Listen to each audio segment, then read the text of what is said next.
किसी ने एक है काली बिल्ली, बागड़ बिल्ला तो नहीं उनका नाम है काली बिल्ली। अच्छा, काली बिल्ली, उनका वो आईडी है।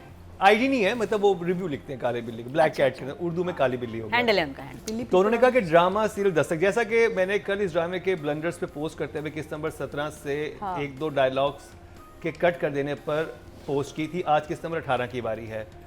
और अब जब बच्चे के मुतालिक ना बताने को लेकर कहानी को खींचा जा रहा है तो मैं बताती चलूँ, अच्छा फीमेल नहीं कोई काली बिल्ली जो है, बताती चलूँ कि किस्त नंबर 18 में किरण मुईज से कहती है कि जब मैं आ रही थी तब रास्ते में मस्जिद, शॉपिंग मॉल, बाजार देख लिए थे, नहीं तुम्हें लगता है कि यहाँ एरिया में करीब कोई अच्छा स्कूल भी होगा? फिर मुईज कहता है कि स्कूल में क्या करना है तुमने? तो मैं बताती हूँ स्कूल का क्या करना है। किरण एक बेरोजगार लड़की है, इसे टीचिंग जॉब करनी है, इसे घर में फाके चल रहे हैं, 5 साल से भूखी रह रही है और टीचिंग जॉब करके एक झोपड़ी खरीद कर अपनी माँ के साथ रह सके। उन्होंने उसको हाँ वो किया कि भाई क्या तुम्हें समझ नहीं आ रही थी, बेसिक सी बात है, स्कूल का पूछ रही तो किस लिए पूछ रही है। फिर उन्होंने कहा, इस तरह की बात उन्होंने लिखी थोड़ी सी, उन्होंने कहा कि डायरेक्टर मरीना खान, नादिया खान, सादिया इमाम, अतीका ऑडो, प्रोग्राम क्या ड्रामा के होस्ट जब किसी ड्रामे की छोटी सी गलती पर बात करते हैं तो इसको इतना तूल देते हैं कि ज़मीन आसमान एक कर देते हैं और मजाक उड़ाते हैं। मिसाल के तौर पर अगर किसी दूसरे ड्रामे में डिनर दिखाया जाए और सब खाना खा रहे हैं और कैमरे में नजर आने वाली घड़ी में 2 बज रहे हैं तो प्रोग्राम में शामिल सब लोगों ने इस बात को इतना संजीदा लेना था कि जैसे पूरे ड्रामे की सांसें इस घड़ी की सुइयों पर अटकी हुई हैं। प्रोग्राम का नाम इसलिए शामिल किया है क्योंकि अब तक इस प्रोग्राम में दस्तक में होने वाले ब्लंडर्स पर अब तक कोई बात नहीं की गई। आखिर क्यों? क्योंकि मरीना खान खुद इस प्रोग्राम में बतौर मेहमान होती हैं। हम भी लिख के लाए, हम भी लाए। मरीना खान से कहना चाहती हूँ किस्त नंबर 18 से भी सीन कट कर दें, कोई बात नहीं, अवाम ने देख लिया तो क्या हुआ, आप समझे जैसे कबूतर बिल्ली को देखकर आंखें बंद कर लेता है, इस तरह अवाम ने भी आंखें बंद की हुई हैं। आप बस अपनी मर्जी का चूरन बेचें और चूरन का नाम है अंधे बहरे और गूंगे, और चूरन का नाम अंधे बहरे और गूंगे रखें। इकरा काली बिल्ली, काली बिल्ली, आज मैं तुम्हें खुश कर दूंगी। अब तुम्हें मुझसे कोई शिकायत नहीं होगी। नहीं, अच्छा दो तीन चीजें क्योंकि देखिए बात ये होती है कि अगर आप अनबाइस्ड रिव्यू कर रहे हो तो आप खुल के सारी बात करें। इनको थोड़ी सी गलतफहमी इस वजह से हुई है कि जिन 2 एपिसोड्स में ब्लंडर्स की आप बात करें वो 2 एपिसोड में रिव्यू भी तक किए ही नहीं है, हमने किए ही नहीं रिव्यू। अगर हम हमारा प्रोग्राम देखेंगे तो पिछले हफ्ते भी वो नहीं था, तो ये 2 एपिसोड हमारे शो में आए नहीं है। और जहां पर आए तो आप यकीन माने अतीका जी ने और नादिया जी ने और सादिया ने भी और हाइसम हुसैन फर्स्ट में मैंने कितना और हमने खुल के बात की। आप प्लीज वो रिव्यू जरूर देखें। आपने जब हमें नजर रहती है, हमारी नजर मरीना जी के ड्रामे पे और भी ज्यादा रहती है और हम खुल के बात भी करते हैं। अगर आप हाइसम की बातें सुने जो मरीना जी के हवाले से की थी, या सादिया जी ने, तीका जी ने और नादिया ने, और साथ बिठा के हमने बात की, और मरीना जी अलाउ नहीं थी कि वो इस पर बात कर सके क्योंकि फिर फेयर गेम नहीं रहती ना, तो हम तो बहुत फेयर चल रहे हैं। तो आप वो शो जरूर देखिएगा। और आपने जो हमारे बारे में कहा कि हमने इन ब्लंडर से बात नहीं की, तो इन ब्लंडर्स पे क्या तैयार, क्योंकि हमने वो रिव्यू नहीं किया उस वक्त तक इन एपिसोड को, तो देखते हैं। मुझे अच्छा लगा, मुझे लगा मैं कोई बहुत स्पेशल है जो उन्होंने हमसे सिर्फ शिकायत की है। ये भी इसमें भी प्यार था, इसमें भी एक एक्नॉलेजमेंट थी कि इनका रिव्यू मैटर करता है। थैंक यू काली बिल्ली, I know you love us, we love you too, we love you too. चलो नेक्स्ट। और सादिया जी, दस्तक। हाँ जी, दस्तक शुरू होती है 18 एंड 19 हम कर रहे हैं। बाप का चिड़चिड़ापन मुझे अच्छा लगा, चिड़चिड़ा होना। बहुत प्यारी लाइन थी, इंसान को अपनी इज्जत की खुद हिफाजत करनी चाहिए।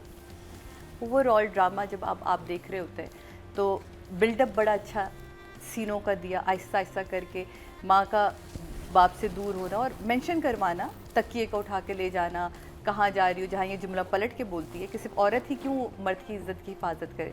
फिर वो पलट के कहता है कि तुम बच्चों को दिखा रही हो, क्योंकि हर बार ये होता है कि मर्द बच्चों को लेके ब्लैकमेल करता है कि तुम बच्चों के सामने मुझे जलील करना चाह रही हो। तो वो बड़े मजे कहती है बच्चों को सब पता है, वो अब बच्चे नहीं हैं, उनको सब पता है। तो अपनी इज्जत की हिफाजत हर इंसान को खुद करनी होती है।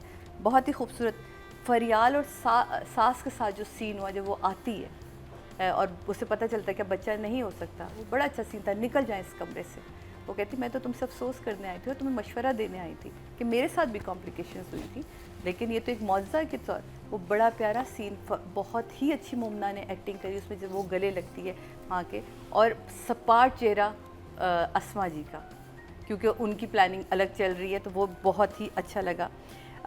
इसकी लाइंस इस दफ़ा बहुत अच्छी थी, लेकिन बहुत सारी जगहें ऐसी जहाँ जैसे इन्होंने कहा वो एक सीन आता है जिसमें हमारा हीरो आ जाता है, इसके घर आता है और वो कप टूटता है, ये सारी चीज़ें होती हैं। वो फिर जहाँ वो बताती है कि मैंने सब कुछ देख लिया लेकिन स्कूल जो फिर टेलीफोन आ जाता है और बात रह जाती है। फिर वो एक दफ़ा रात में आता है जहाँ माँ इसके साथ होती है, वो खाना वाना खाते हैं, सब कुछ याद है आपको वो सीन होता है, खाना खाते हैं और वो कहता है कि मैं बोरो कर सकता हूँ किरण को, वो कहती है मैं इसको गाड़ी तक छोड़। तो जब वो जैसे ही पार्क में निकले तो हाथ में उसकी पट्टी बंधी हुई है हीरोइन के। तो क्या हुआ था हमें भी बता दो कुछ दिनों बाद रिकॉर्ड किया गया सीन है, तो वो पट्टी बंधी हुई है। और जब वो पार्क से निकलती है तो पार्क के ऊपर बाकायदा टाइमिंग है कि फैमिली पार्क है, इसकी टाइमिंग है 5 बजे से शाम ये बजे तक। तो वो जो जहाँ भी शूट किया गया, तो ये थोड़ी सी छोटी सी चीज़ें होती हैं, अगर एंगल को चेंज कर लेते तो वो उसी जगह का हिस्सा लगने लगता। ओवरऑल में ड्रामा की ग्रिपिंग है, काम अच्छा हो रहा है। शमून का सही दिखा दिया उन्होंने कि उसके पीछे क्या स्टोरी चल रही है, भाई के साथ क्या हुआ था। तो ये चीज़ें काफ़ी सारी प्रॉब्लम्स हैं जिनको अभी हम आगे चल के हाईलाइट करेंगे। फ़िलहाल इस दफ़ा के लिए ये ड्रामा जो है वो 1 thumbs up। नादिया, नहीं सही बात है, वो हमारे साथ जज तो हैं, हम उनकी बड़ी रिस्पेक्ट करते हैं, लेकिन एक बात है जो मरीना जी को मैं साफ साफ इस शो पे कहना चाहूँगी। आई नो आपको बुरा लगेगा, शायद आप खफा भी हो मुझसे, मैं आपकी बहुत रिस्पेक्ट करती हूँ, आपसे बहुत प्यार करती हूँ, लेकिन I have to tell you this. हुआ ये कि हाँ कीनू बेटा आ रही हूँ, बस थोड़ी देर में आ रही हूँ, हैं? अभी आई, सॉरी खैरियत? सॉरी। तो मैं बताना चाह रही थी कि बुरा लगेगा, मैं बड़ा सोचा मैं बात करूँ ना करूँ, आप किसी कितनी रिस्पेक्ट करते हो, उनके साथ हर हफ्ते मिलते हो, बात करते हो, हमारे लिए मुश्किल होता है, लेकिन मरीना जी सब चीज़ें अपनी जगह। लेकिन एक बात ना आप बिल्कुल क्लियर समझ लें। हाँ अजान जी बेटा आ रही हूँ, जा रही हूँ। आप यही हो रहा है हमारे साथ ड्रामे में। हाँ बिल्कुल सही, यही हो रहा है, बिल्कुल सही। ये मसला मरीना जी, बस ये मसला है, यहाँ से आग लग रही है और यहाँ से यहाँ जा रही है। That's a problem. और मुझे कोई शिकायत नहीं इस ड्रामे से, बाकी सब ठीक है। तो बस ये क्या है, कैसी लगी मेरी परफॉर्मेंस? Very nice. ये सोचो कर क्या रही नादिया बीच में। हाँ नहीं क्योंकि ये हो रहा क्योंकि है। बात ये होती ये है कि हो रहा है। अगर आप मुझे भी फील हो रहा था कि इतनी इंपॉर्टेंट किसी को बात बताने वाले होते हैं, फोन के बाद कहते हैं कि अच्छा यार मेरी बात तो सुन हाँ, लो। कि वो इतनी मुझे, और जिससे आप इतनी मोहब्बत भी करते हैं। और फिर दूसरी बात ये और थी कि बार बार और बार बार राइटर, यहाँ पे राइटिंग का मसला है कि राइटर को सिचुएशंस ऐसे डेवलप करनी चाहिए थी कि वो बात कन्वे नहीं हो पा रही। वो राइटर ने एक ही रखा कि हमेशा फोन आएगा, और इतनी इंटेंस और वो कोई सिचुएशन इतनी में। बड़ी बात भी नहीं कि बेटा घर आना, अच्छा आ रहा हूँ, ओके मैं चल रहा हूँ। वो कह रही है तुमसे कि मैंने बात करनी है, उसे कहना चाहिए 1 मिनट, हाँ बताओ। ये 80s में होता था, ये पता छोटे छोटे थे तब होता था ड्रामों में। या कि एक आपका वो बता रहे हैं और कोई आप किसी भी serious फोन पे आप चले जाते हो, आपको कि भाई आप मैं दिस इज वेरी 80s, ये बहुत देखिए पुरानी ना, बात है, ये पुरानी अब situation। Black Cat आज happy राइटिंग है। में डेफिनेटली इसको एड्रेस करेंगे। लेकिन नहीं एक नहीं, और इसको चीज डायरेक्शन में भी हमने डायरेक्शन में भी establish कर एक दिया। और अच्छा। एक और चीज जो थी वो शायद आपकी नजरों से नहीं गुजरी, जो अब मेरी नजर से गुजरी, कि जब ये उसको रेस्टोरेंट में लेके जाता है, ठीक है, वहाँ पे वो लड़की को बता के तुम अपनी शादी के बारे में बताओ, तुम्हारी क्यों नहीं चली। वो कहती है बस फिर शादी हो गई, फिर बच्चा हो गया, तो फिर निभाना था। वो बता चुकी है बच्चे का। बता चुकी है? हाँ। तो तब क्या था, ये होश में नहीं था? मुझे लग रहा है कि इसका कुछ जो कैरेक्टर है इसको नहीं, कुछ- बच्चे का नहीं बताया। वो कहती है सुना है, मैंने खुद देखा ड्रामे में। नहीं बताया बच्चे। बताती है जब पार्टी में मिलती है, जब मंगनी में नहीं मिलती नहीं है। नहीं First time नहीं, restaurant जहाँ वो में। लड़की से रेस्टोरेंट में देखती, नहीं बताया। मैं आज ही एपिसोड देखूंगी क्योंकि मैं एपिसोड बड़े गौर से देखती हूँ और मैं लिखती भी हूँ। उसने नहीं बताया, वो कहती बस वो माँ बाप के प्रेशर में आके उसने